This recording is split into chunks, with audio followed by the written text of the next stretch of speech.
Bonsoir, chers amis de l'Internet, ce soir à Manchester avec mon ami Yannick Moulunda et en duplex, on va travailler avec M. Maron Errata qui se trouve en même temps à la réalisation et au micro. Ce soir sur Ango TV et ce sera un jumelage avec Oxford, Maron Errata. Moi, votre présentateur ce soir pour vous parler de ce problème qui ronge un peu le cœur des Congolais et tous les amis de l'Est. On va essayer de faire l'état des lieux pour la situation qui prévaut actuellement à l'Est du pays. Vous êtes sans ignorer que depuis le 14 de ce mois, le 14 avril donc 2022, que le président du Rwanda, M. Paul Kagame, avait signé un contrat avec le Royaume-Uni.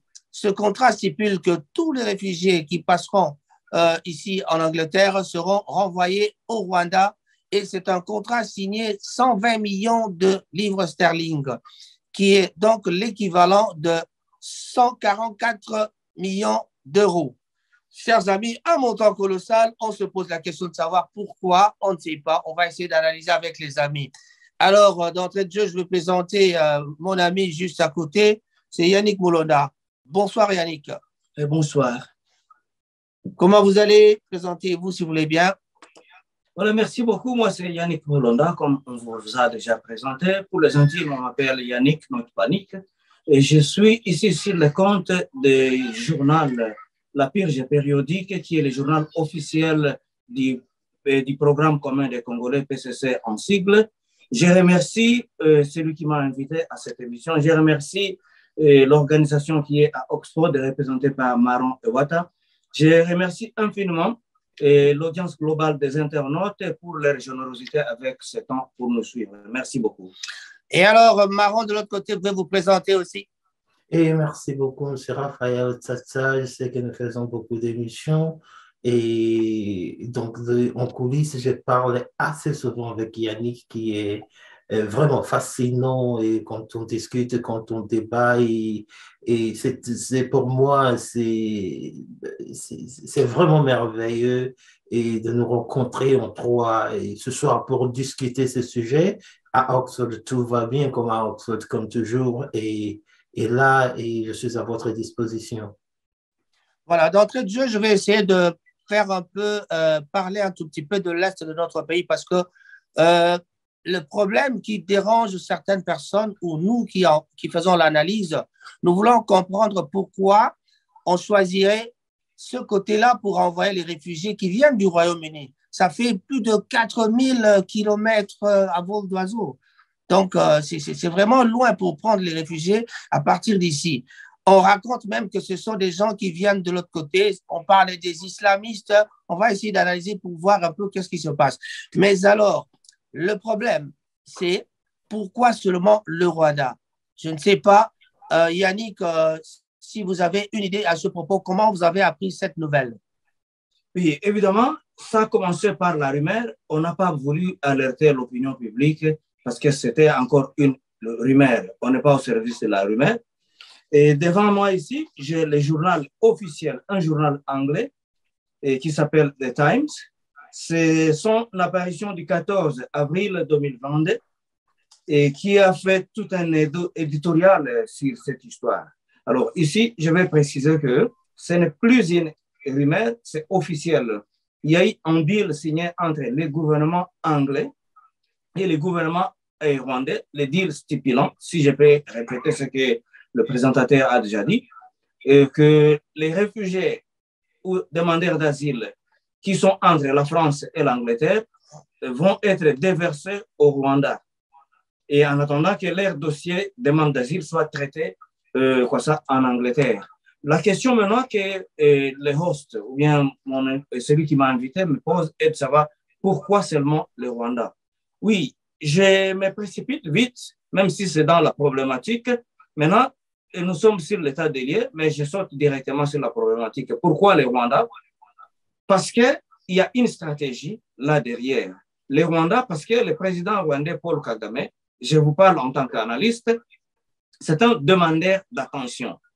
Il sait que depuis un certain temps, il est ignoré au niveau international qu'il voudrait qu'on parle de lui.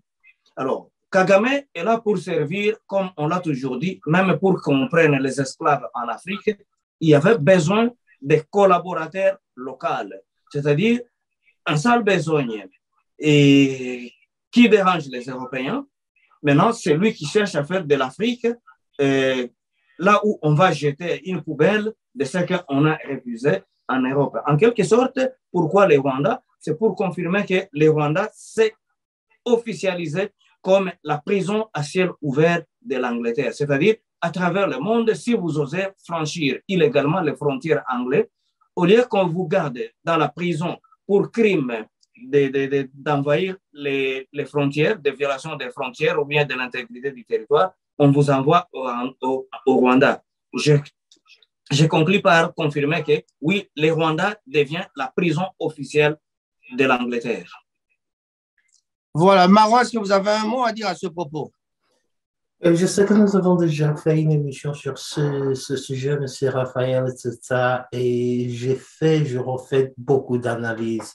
Quand on voit des trucs comme ça, il faut qu'on fasse attention, il faut qu'on analyse profondément.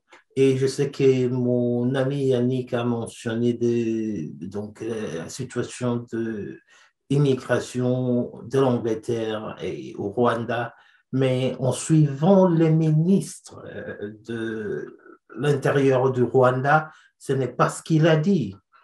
Il a dit qu'il veut alléger la tâche mondiale de l'immigration.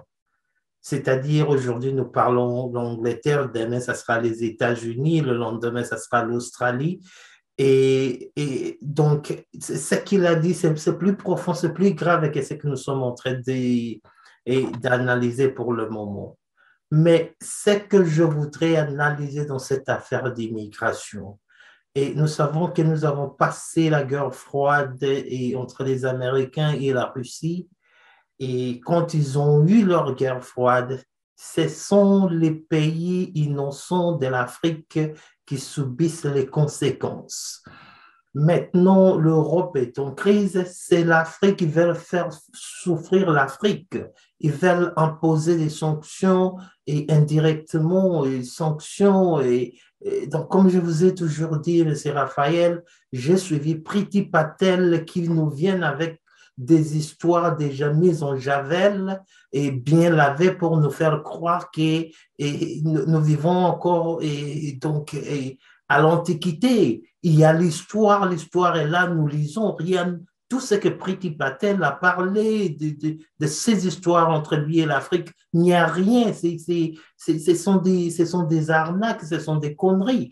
Maintenant, nous savons que la Russie, la Chine et l'Inde mettent le monde en déséquilibre. Quand nous avons parlé, nous deux, je vous ai parlé de notre époque qui est maintenant déjà post-Occident. Alors, ils veulent faire de l'Afrique leur terrain où ils vont contrecarrer la Chine, l'Inde et la Russie. Alors, il y a beaucoup de dangers, il y a beaucoup de dangers. Et je vais vous rappeler encore que ça m'a sérieusement écœuré, donc ça m'a rappelé de l'histoire de l'Angleterre, puisque ça commence par l'Angleterre. Et c'est comme ça que les Anglais ont envoyé leur peuple en Australie, et qui s'appellent des Australiens aujourd'hui, et des vrais autochtones qui ont vécu en Australie depuis, dont on ne sait pas quand, puisque personne ne sait en réalité quand le monde a commencé, on les appelle des aborigènes. C'est-à-dire, donc, ils sont une autre classe. Ce que je suis en train de voir, c'est ce qui me fait peur en regardant ça, comme je vous ai dit.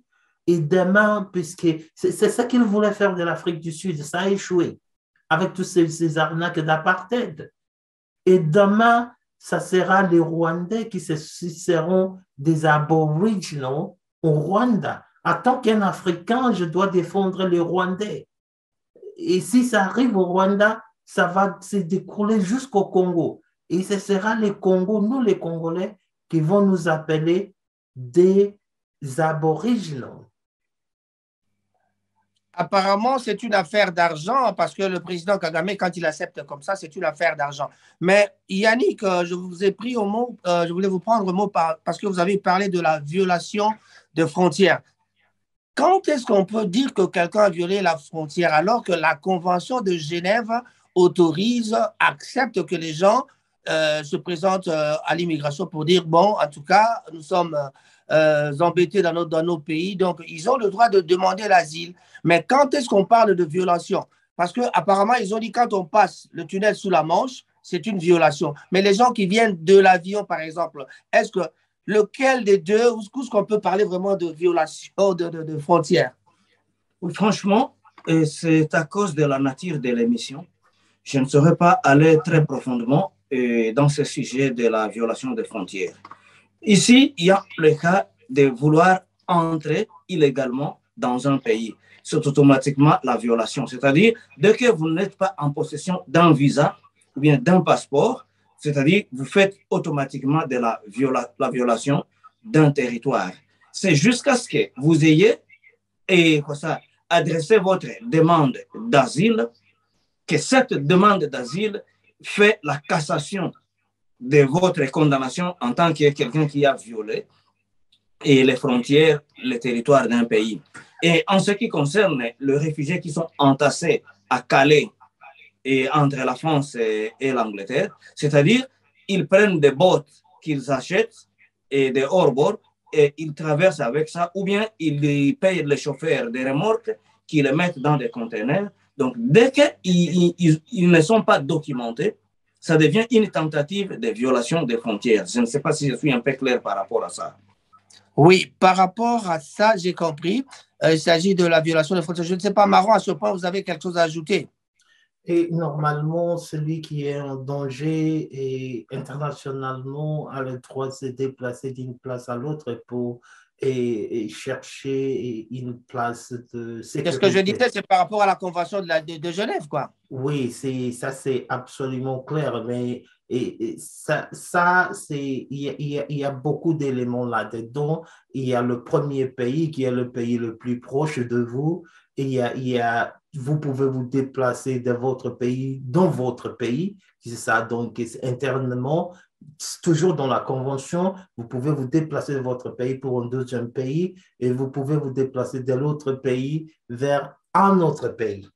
Et c'est ce qui arrive assez souvent. Et pour ceux qui veulent traverser la Manche ici et de la France en Angleterre, ils ont déjà demandé de l'asile peut-être en France où ils travaillent légalement. Alors, ils veulent venir s'installer en Angleterre pour travailler et pour vivre. Sachant que la partie dont on envoie les réfugiés de la Grande-Bretagne, c'est l'Afrique et c'est l'Est du Rwanda, et nous sommes tous sans ignorer que la République démocratique du Congo se trouve juste à côté. C'est un pays frontalier avec le Rwanda. Ne pensez-vous pas qu'il y aurait, c'est une manœuvre pour déstabiliser la République démocratique du Congo? Oui, avant d'aller dans ces détails, oui. Et j'aimerais d'abord préciser que oui, d'abord, cet envoi de réfugiés, de demandeurs d'asile non africains en Afrique, ceux qui sont rejetés en Europe et qui n'avaient pas d'agenda, parce que dès que ces gens d'abord ont choisi l'Europe, c'est leur Eldorado. Ouais.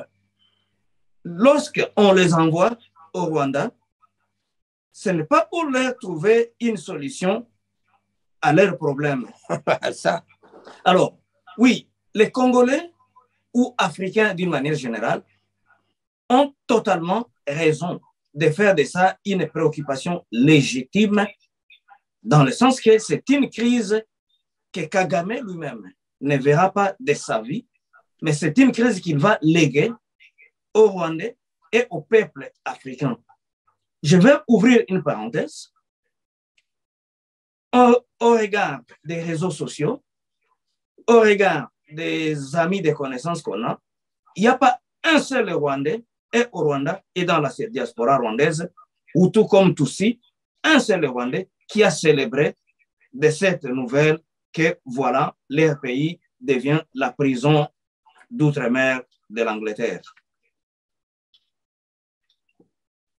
Sur le plan politique, que pensez-vous vraiment que cela a comme impact sur le plan politique par rapport au Rwanda? Est-ce que le Rwanda aura à gagner quelque chose ou bien c'est seulement pour satisfaire les poches des présidents?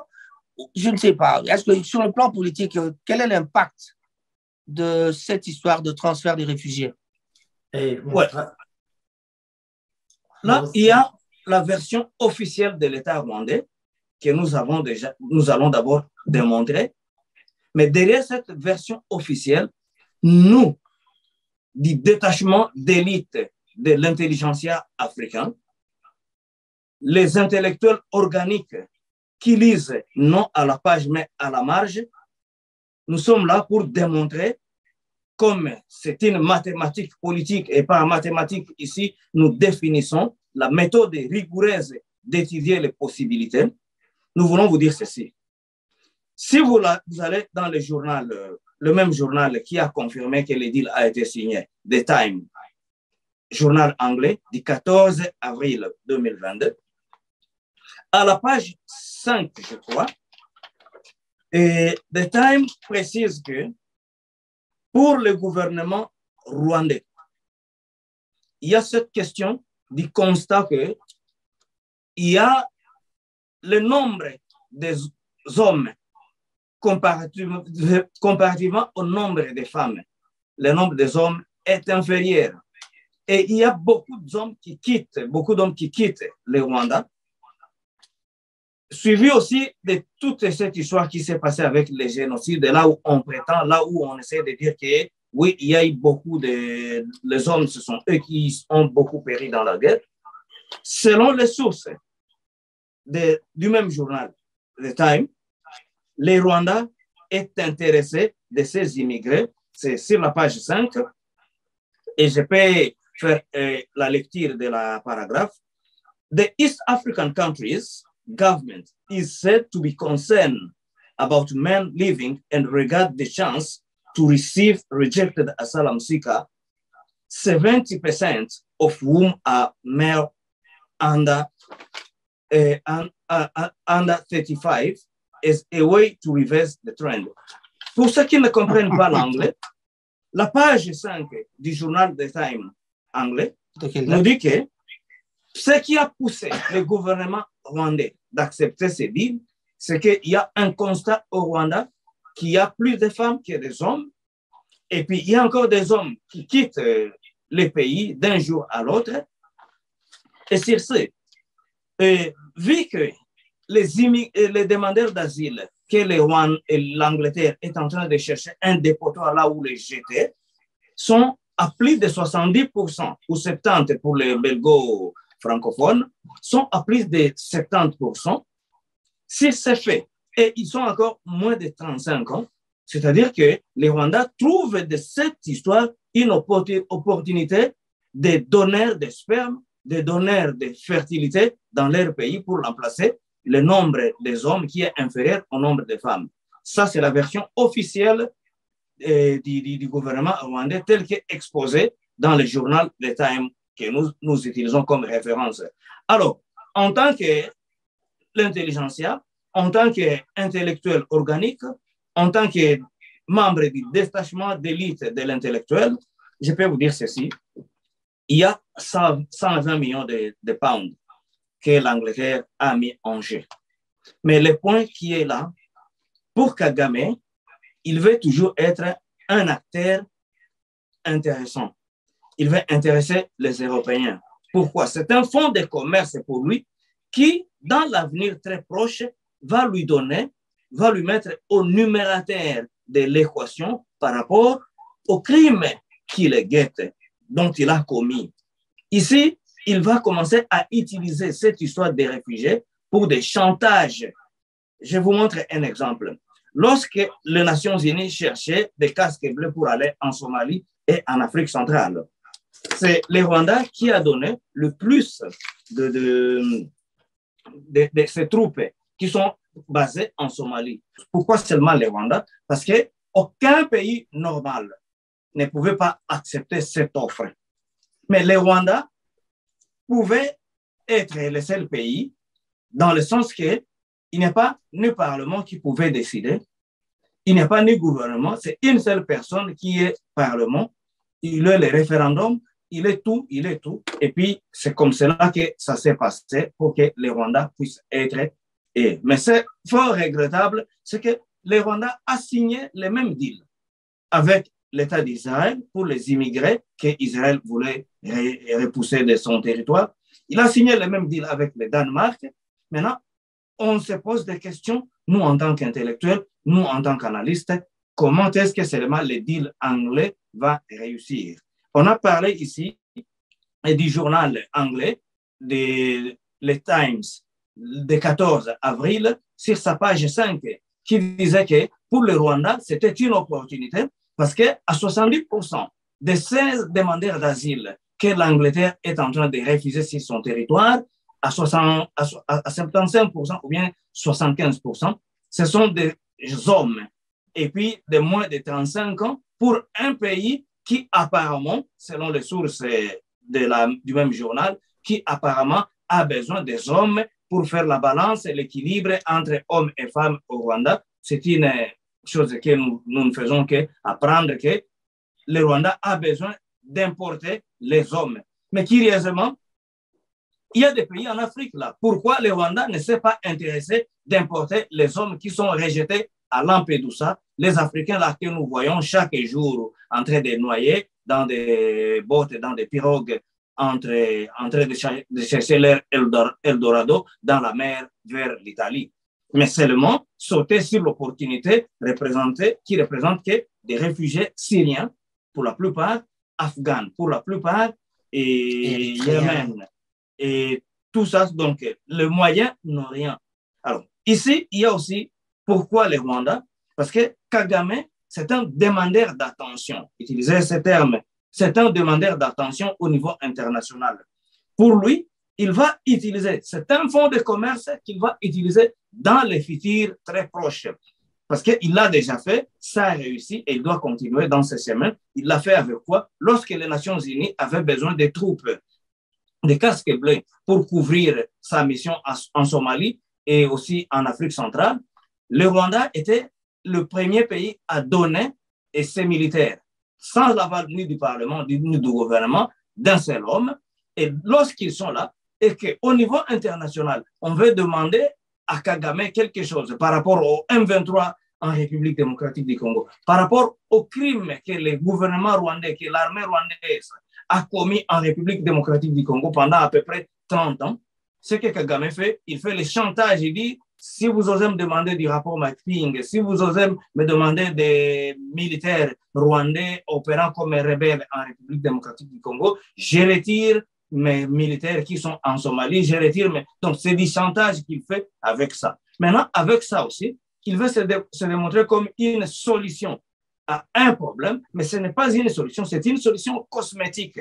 Ça, c'est la part du Rwanda et son gouvernement, son administration. C'est pas si j'ai pris beaucoup la parole, je vous remercie beaucoup pour la générosité avec votre temps.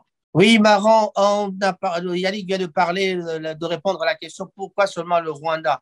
Que pensez-vous de cela? Pourquoi le Rwanda? Parce que si on pense à l'espace que le Rwanda doit avoir, est-ce que vraiment on reconnaît encore, on peut encore repartir en arrière avec l'époque de Mobutu? C'était une grosse erreur peut-être de la part du gouvernement à l'époque qui avait accepté de recevoir, d'accueillir les réfugiés Tutsis, tout ça, les Rwandais avec le génocide du Rwanda à l'époque. Mais maintenant, ne pensez-vous pas que, je pose toujours la question de savoir pourquoi le Rwanda, si vous avez un mot à ajouter là-dessus, parce que avec ça, cela ne va-t-il pas nous emmener encore des problèmes à l'Est?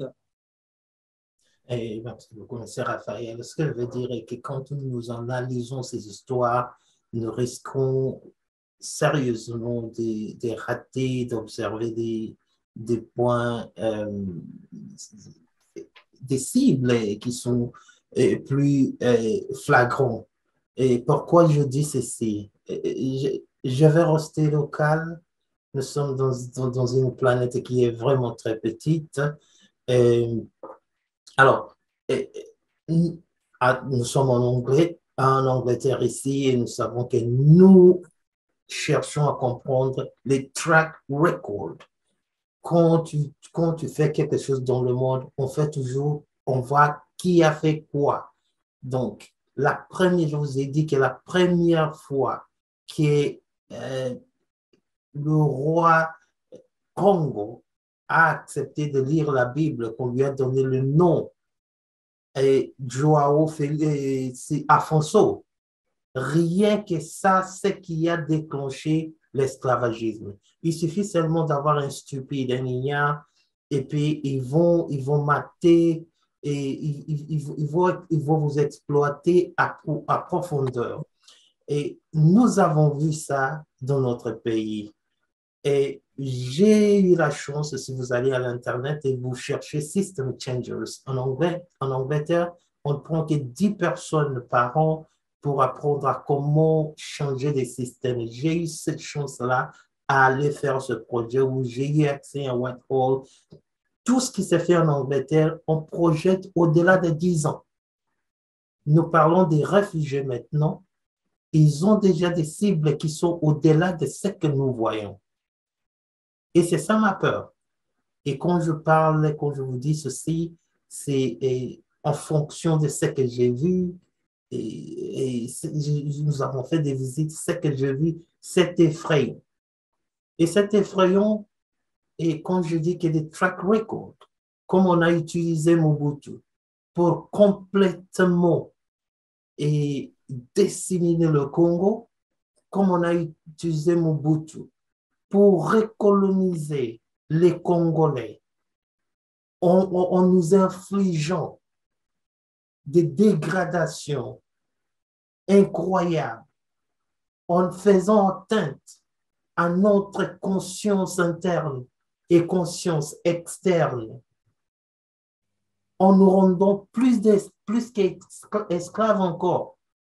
Ce que nous sommes en train d'observer aujourd'hui ne peut être qu'une sémence qui sont en train de jeter pour le moment. Vous et moi, nous n'allons pas voir ça. Et peut-être les enfants que nous allons laisser seront des esclaves. Et politiquement, puisque vous avez parlé du terme politique, je vous dis qu'en Occident, surtout en Angleterre, on projette plus de 10 ans d'avance. Et ils voient, donc ils visent ce qu'ils visent, c'est très loin. La déstabilisation, ce n'est pas leur problème. Et si les Africains meurent, vous ne pouvez pas me dire, M. Raphaël, que vous n'avez pas des yeux pour voir que quand la guerre s'est faite en Ukraine, le racisme j'ai documenté. Tu n'as jamais entendu l'Angleterre, qui a des colonies de Noirs partout, les appelant des Commonwealth, oser dire même un mot qu'elle ne traitait pas le Noir comme ça. Et un État qui n'a pas ce moral, n'a pas cette morale. Il y a des Noirs anglaises qui sont allées étudier, faire la médecine en Ukraine, qui ont fait des interviews à la BBC, qui ont été très mal traités à cause de leur stigmatisation de la peau. L'Angleterre n'a rien fait. Et comment voudriez-vous me dire que l'Angleterre, même si l'Angleterre nous ramenait de l'or et nous jetait de l'or, il faut bien observer cet or avant de la consommer et de le consommer. J'aimerais rajouter une question là-dessus parce qu'on voit bien, je parlais de l'espace, on vient d'entendre que le Rwanda avait signé un contrat d'agriculture avec le Congo et il y a 12 000 hectares qui avaient été cédés par les Congolais, par le gouvernement congolais au Rwanda. Et je me pose la question de savoir pourquoi les Congolais doivent avoir peur de ça. Est-ce que les Congolais ont peur? Ou alors s'ils ont peur, le pourquoi de cette peur? Parce que derrière là, de l'Est, vous savez bien que nous avons les minéraux par là, nous avons des minéraux qui sont très importants, il y a beaucoup de minéraux, le coltan, le cobalt, vous pouvez me citer tout ce que vous voulez, mais en tout cas, pourquoi le Congolais doit avoir peur? Oui, je peux vous dire bien que, écoutez, L'Afrique a 17% de la population mondiale. On a 75% de coltan dans le monde. Et nous avons plus de 90% de cobalt, 35% d'uranium, 9,6% de l'huile et nous avons 21% de magnésium dans le monde. Alors, et tout ce que vous dites là, ça résonne. C'est le Congo. Je ne parle que du Congo, ce n'est pas l'Afrique en général. Je ne parlais plus spécifiquement que le Congo.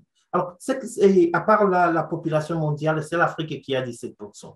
Alors, votre question, est pourquoi les gens ont peur? Les gens ont droit d'avoir peur, puisqu'ils ont voté des ignares qui ne font rien. Pas d'insultes quand même. Hein? Oui, non, écoutez, si on ne les appelle pas des ignares, si je te vote, M. Raphaël, vous devez me dire, vous devez me donner des rapports dans tout ce que vous faites pour moi, donc à mon nom. Même aux États-Unis, quand ils voient, ils font des conneries, non, pas à mon nom. Ils sont là au Parlement, ils ne disent rien au peuple congolais.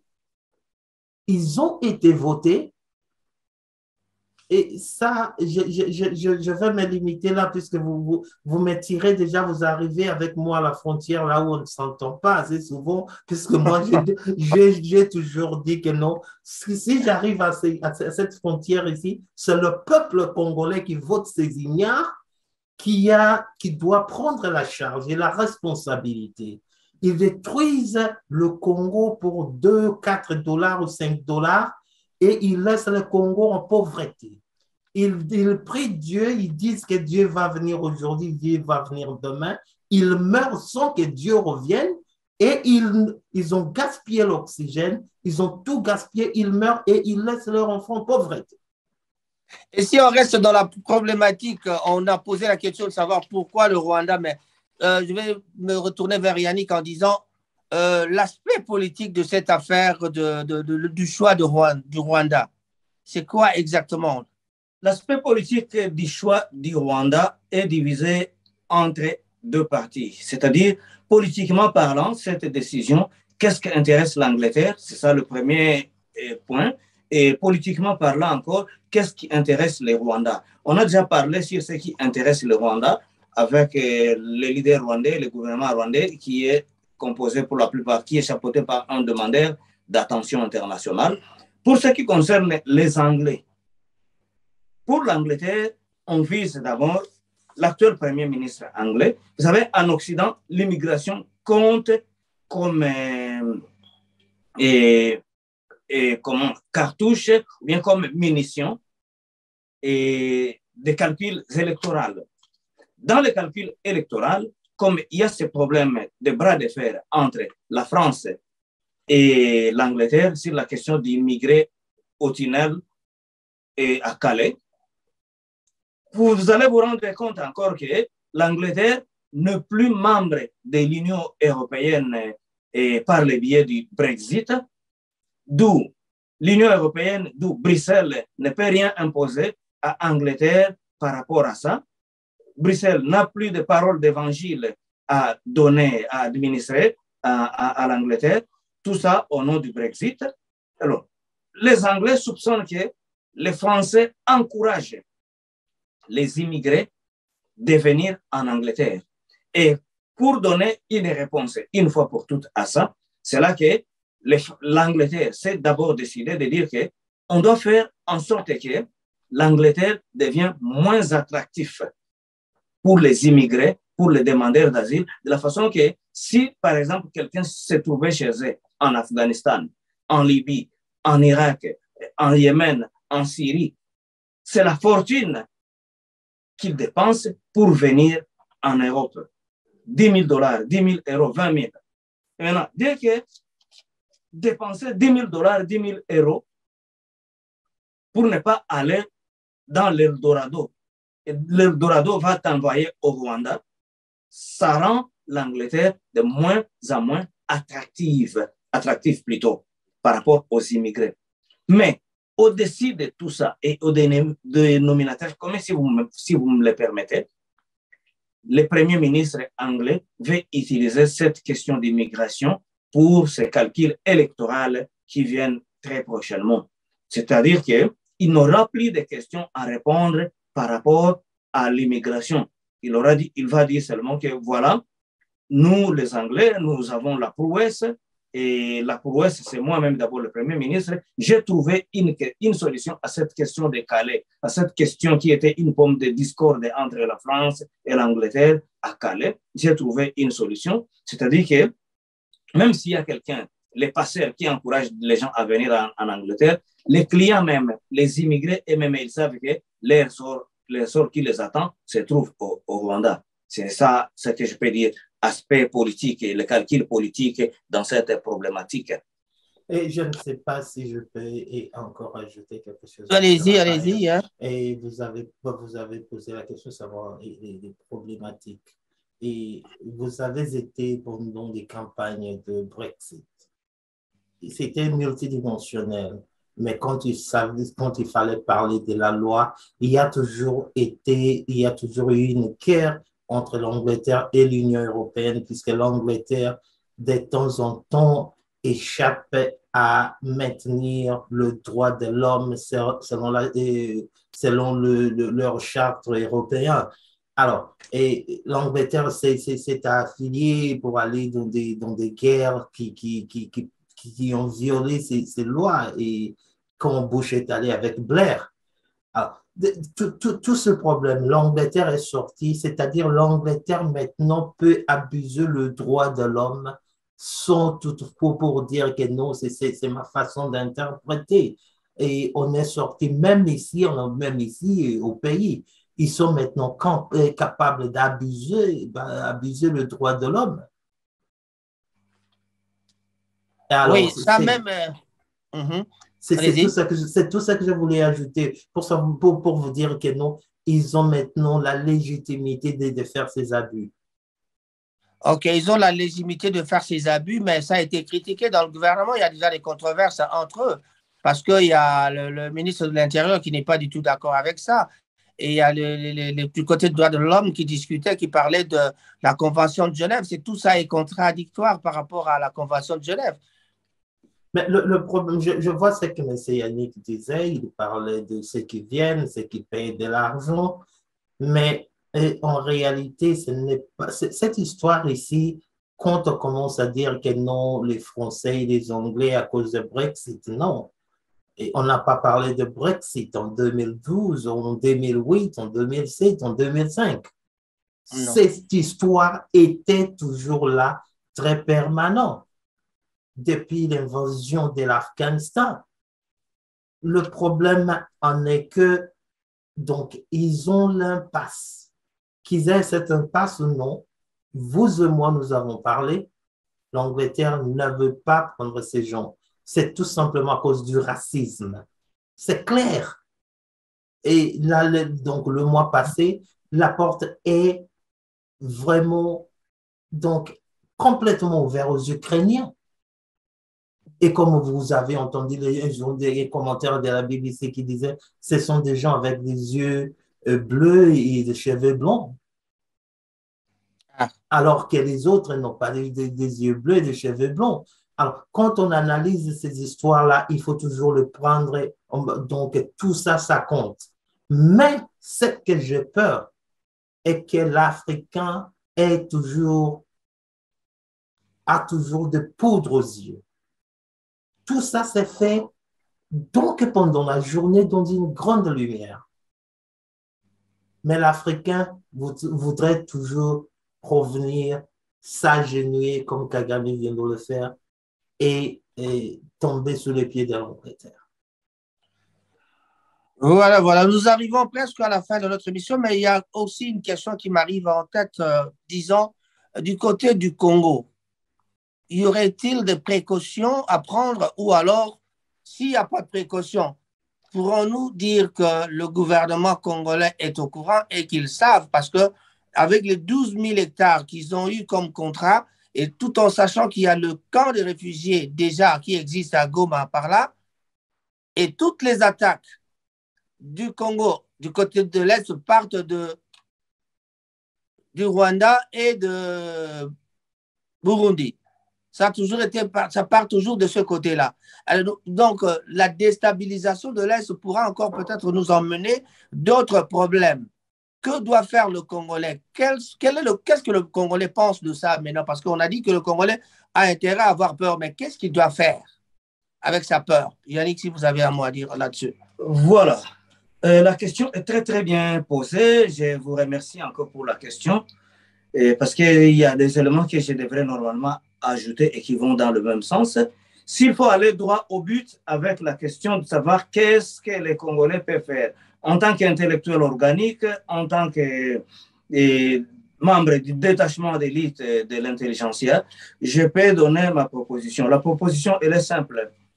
Tant que le Mexique ne cessera pas d'envoyer les criminels aux États-Unis, Donald Trump a raison de construire les murs sur la frontière entre le Mexique et les États-Unis. Tant que les Somaliens de El-Shabaab vont menacer le Kenya a tout le droit de construire les murs ou bien les fils électriques entre la frontière, entre son territoire et la Somalie. Ici, je précise que le Congo doit suivre l'exemple de la Chine avec la Grande Muraille que la Chine avait érigée et qui s'est trouvée comme solution ultime contre les Mongols qui menaçaient les Chinois. Le Congo doit construire une muraille contre le Rwanda. C'est une solution non militaire, c'est une solution plus économique, c'est une solution qui répond à toutes les questions et de la sécurité et de la souveraineté. Allant à la question de savoir que cherchent les Congolais dans cette affaire qui n'est qu'un deal entre le Rwanda, un pays souverain, et l'Ouganda, plutôt, et l'Angleterre, un autre pays souverain. Je vais préciser que avant la guerre de 1990 ou bien 1990 au Rwanda, parmi les listes des raisons de la guerre, on a dit que les réfugiés rwandais qui étaient en Ouganda voulaient rentrer. On les a dit que les pays étaient trop petits. Et comme on les a dit qu'il n'y avait pas de place pour eux au Rwanda, ils devaient faire la guerre pour trouver leur rapatriement, comme par la voie de la guerre. La question est celle-ci. Après les atrocités de 1994, que les autres appellent génocide, que les autres appellent ceci ou cela, il y a eu des Rwandais qui sont éparpillés à travers le continent africain et qu'aujourd'hui, le régime à Kigali dit qu'il n'y a pas de place pour eux parce que le pays est trop petit. C'est-à-dire que le Rwanda a un problème de densité, le problème de distribution des terres. On se pose la question maintenant, qu'est-ce qui est arrivé au Rwanda? Est-ce que Kagame a mis les leviers sur le Rwanda et le pays a gonflé pour qu'on puisse maintenant trouver la place où on va déverser et les gens rejetés en Israël, les gens rejetés au Danemark, les gens rejetés en Angleterre, et le monde entier va suivre. On se pose cette question par rapport à la densité, par rapport à la distribution des terres. C'est-à-dire que c'est le Congo qui est en train d'être guetté pour devenir la solution, pour porter la solution à cette question. Et pour chuter, j'aimerais aussi alerter la conscience de ceux-là qui croient que ce n'est pas important en ceci. La crise que Kagame veut léguer au Rwanda, c'est un problème qui avait une ampleur continentale et que Idi Amin, qu'on le veuille, qu'on l'accepte ou pas, comme les Anglais disent like it or not, avait trouvé de solution. Lorsque les Anglais sont allés coloniser l'Ouganda, ils sont allés dans leur bagage avec des ressortissants asiatiques, notamment pakistanais, indiens et consorts.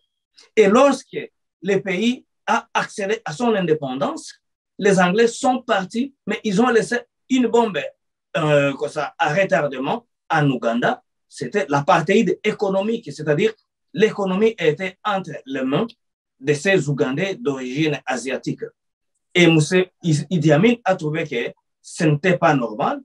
Il a trouvé une solution par rapport à ça. Ce sont les immigrés, ce sont les Asiatiques, pour la plupart pakistanais, qui sont en Angleterre, à l'Est, que Idi Amin avait dit aux Anglais, venez prendre vos gens que vous avez amenés.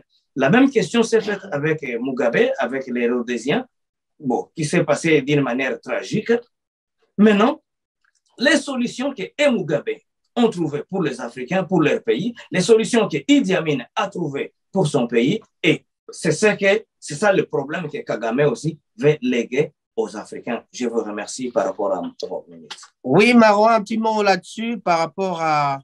Vous avez posé la question, vous avez dit, et si je me rappelle bien, qu'est-ce que les Congolais doivent faire face à cette situation.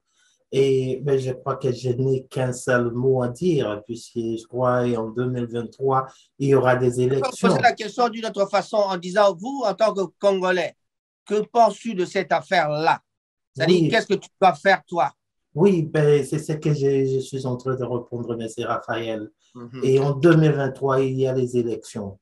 C'est à tous les Congolais de poser ces questions à quiconque et sort son nez pour dire votez-moi.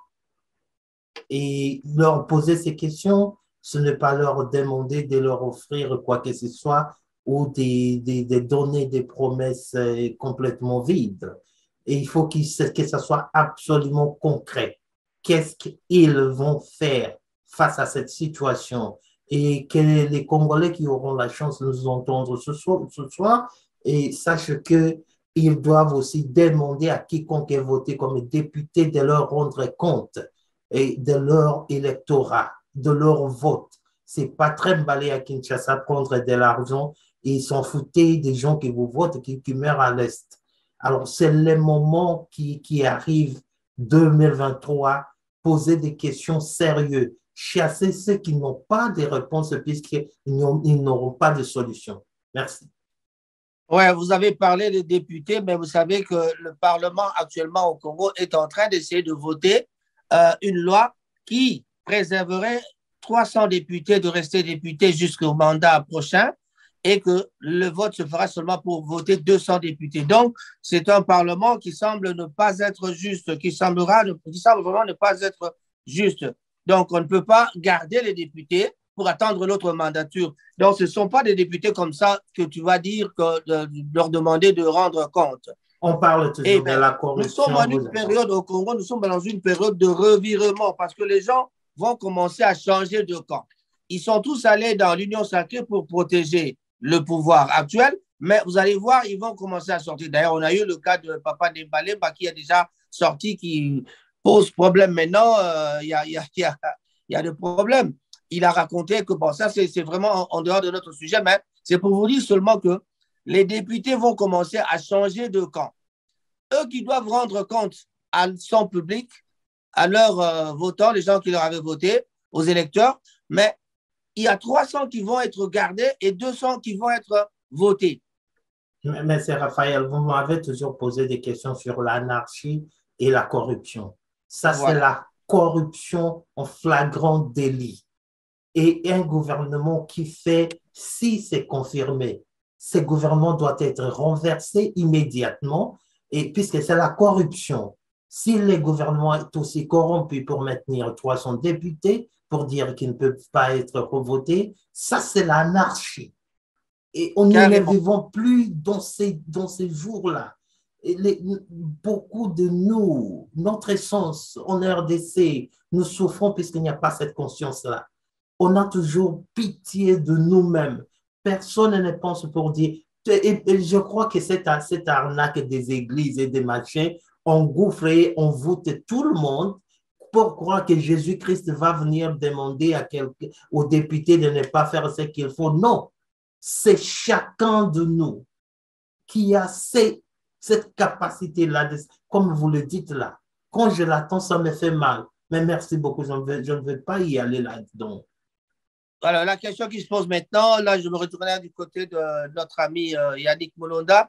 Quel est vraiment le danger dans cette affaire des réfugiés? Le danger que court le Congo, c'est quoi? Le danger, c'est quoi exactement? Parce que quand les gens commencent à parler de rien, tout ça, ça veut dire qu'il y a quelque chose qui ne va pas. Nous n'avons que 6 minutes laissées.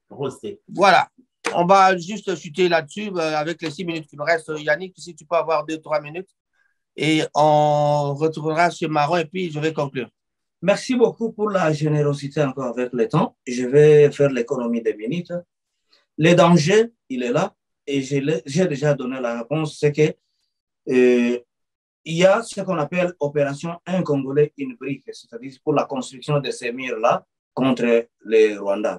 Mais les dangers en soi, il est celui-ci, un élément que je vais laisser à tout le monde, à nos internautes, à nos auditeurs de suivre. Les dangers, c'est quoi? Il y a cette déclaration de Balfour, je répète, la déclaration de Balfour que tout le monde peut trouver à l'Internet, qui risque de se répéter et va faire sa prochaine victime, la République démocratique du Congo. Qu'est-ce que signifie la déclaration de Balfour? En 1917, lorsque les Européens cherchaient où normalement caser les Juifs qui étaient persécutés partout en Europe, ils ont localisé le Madagascar. C'est-à-dire que pour aller chercher, pour créer un État pour le Juif. Mais curieusement, il y avait un diplomate anglais de qui la déclaration prend le nom, Balfour, qui était basé, il était diplomate anglais en Palestine. C'est lui qui a localisé une partie de la Palestine, là où vivait une minorité de Juifs, et dire que, écoutez, tous les Juifs que nous avons en Europe, on peut venir les installer ici, sur le territoire palestinien, et on va créer l'État juif et palestinien, plutôt l'État d'Israël. Avec cette question d'immigrés, si les Anglais arrivent à amener les gens au Rwanda, les Français vont suivre, toute l'Europe va suivre, les Australiens, tout le monde. Et le Rwanda est réputé être un petit pays. Et va dire maintenant, la prochaine déclaration de Balfour va localiser les terrains, va localiser un État tampon pour ces apatrides. Parce qu'on est en train de créer une crise d'identité. Imaginez, lorsque ces gens seront amenés au Rwanda, leur demande d'asile en Angleterre peut être acceptée comme peut être rejetée. Qu'est-ce que vous pensez de ceux-là dont les demandes seront rejetées? Le Rwanda va les déverser au Congo. On va leur chercher une place là où les garder. L'autre face B des villages modernes que Kagame devrait construire pour Félix à Goma. Et ça, c'est un danger, cette déclaration de Balfour, qui va faire à ce qu'on crée un nouvel État d'Israël en République démocratique du Congo. C'est pour cela que les Congolais doivent s'investir dans cette histoire. Je vous remercie. Merci beaucoup, Yannick. C'était vraiment, on a passé un bon moment avec toi. À moins que Maron ait quelque chose à ajouter là-dessus, mais tout ce que je peux dire, pendant ce temps que vous parlez de la construction d'un mur, le président, lui, prône la politique du bon voisinage. Il a appelé Kagame son frère plusieurs fois, donc c'est la politique du bon voisinage. Donc, je crois qu'on aura peut-être terminé là-dessus si Maron n'a rien à dire. Et donc, peut-être on est déjà à la fin. Merci beaucoup. On se retrouve à la prochaine fois. Vous êtes bien en train de suivre Raphaël Ngomatsasa. À côté de moi, c'était Yannick Mulonda. Il y a Maron de l'autre côté de Oxford. Et voilà, on se retrouve à la prochaine fois. Et vous aurez à suivre ça sur La Purge périodique et aussi sur Rango TV. N'oubliez pas de vous abonner car nous sommes là pour vous. Au revoir. Merci. Au revoir.